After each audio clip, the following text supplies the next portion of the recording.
Yeah, it started out that way, but chaos after that. But as you can see behind me, the roadway back open. The police department not releasing any new details about why that traffic stop happened. But as you can see with traffic moving along, it all happened right around that palm tree that you see there just across the road. Chief McManus says that this officer is lucky to be alive just because of how close they were when the shooting started. That's the car right there. That's the car. Here come more police. Viewer video shows the tense moments after a shooting at a West Side intersection just off Highway 90 near Lackland Air Force Base. There was about 20 shots fired at the policeman. I know one of them was hurt. Witnesses say it all started when an officer stopped 3 people inside this blue pickup truck. He was by himself. He approached the vehicle, spoke very casually at the window for, I don't know, maybe a minute and a half, 2 minutes. Chief William McManus says that's what shows up on the officer's dash cam video, which doesn't have audio. No excited motioning with the hands or anything like that. It was very casual conversation from its appearance. McManus didn't say why the officer stopped the pickup. The driver pulled a gun and started firing at the officer. The officer was hit. The officer was hit in the hand while returning fire. 3 people still in the vehicle. God help whatever happened here today. Detectives say 2 men, the driver and front seat passenger, were shot and died at the scene. Oh my goodness. Police say a woman was also shot in the upper body and was taken to the hospital. It was just a routine traffic stop. Now, police say the 2 men that were pronounced dead here appear to be in their late to mid-20s. Now, we're also following up with SAPD to see if that 5-year veteran officer was wearing a body camera at the time of this shooting, but they have not released any new details late this afternoon. Back to you. All right. Right now, there's 6,000 migrants. Take a look.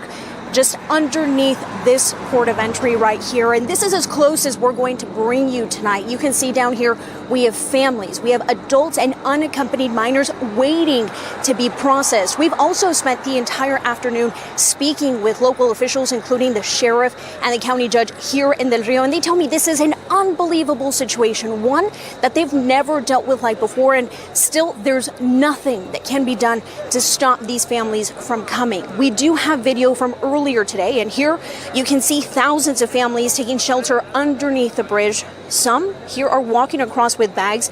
Valverde County Judge Louis Owens tells me while the migrants wait to be processed, they walk back and forth between the U.S. and Mexico to buy food.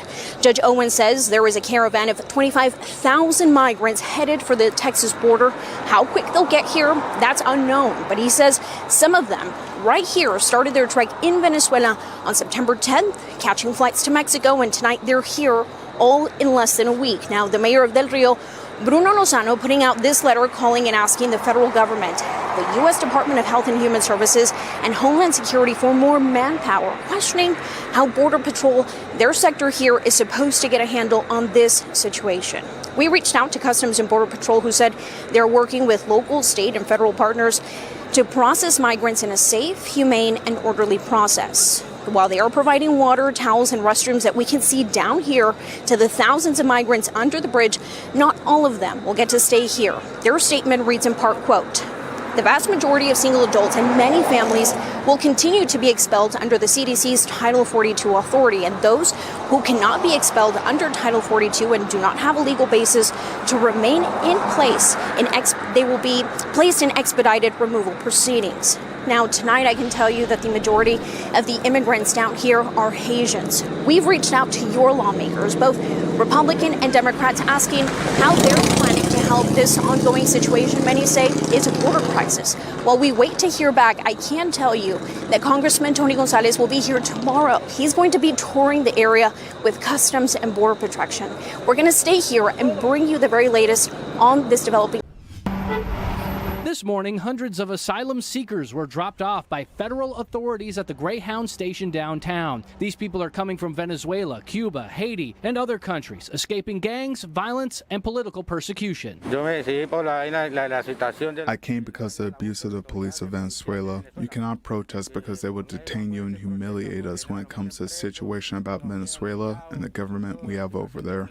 I have been trying to do this for quite a long time, but I just never had the possibility family until I had the money and I left. After crossing into the United States, the migrants tell me they spent a few days in a detention facility where they were treated well, fed, and were tested for COVID-19. Some told me that they were able to get the vaccine while traveling through Mexico. Volunteers working for religious organizations such as the Interfaith Welcome Coalition are helping these people purchase Greyhound bus tickets. Volunteers tell me that this week they've seen an increase of migrants being released from detention centers, with hundreds of people being dropped off in San Antonio each day. And we believe that we as Christians, we must receive the immigrant. Jesus said in the gospel, I was a stranger and you invited me in. So we are doing this for them. The migrants tell me they're being sent to several different cities across the United States, including Houston, Miami, and New York. They'll be staying with actual family members or sponsor families. They have court dates for their asylum cases next month. I did reach out to the Department of Health and Human Services as well as Immigration and Customs Enforcement to figure out exactly why we're seeing a surge in migrants coming through San Antonio right now. Neither agency got back to me in time for this report. Joe Galley, News 4 San Antonio.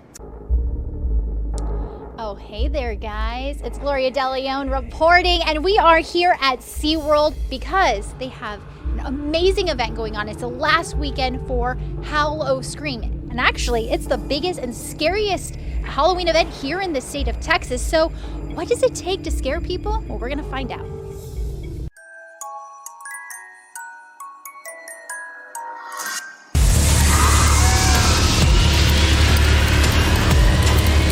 All right, guys, we are here with Rachel. She is makeup artist here at SeaWorld, and she's going to give us a little transformation. So let's see how it goes.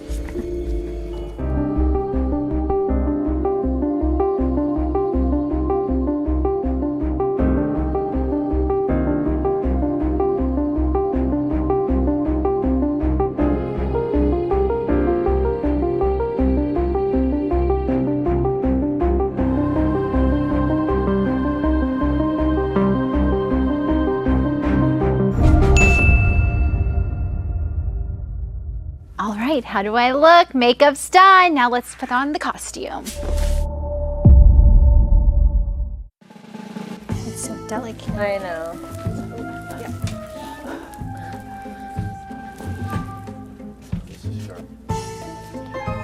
Oh, yes, yes, yes,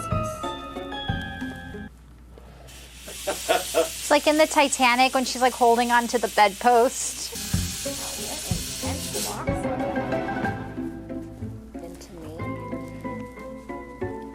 What you gotta do? Just don't want to pull your hairs. Okay. And how do I look? Quite the transformation, right?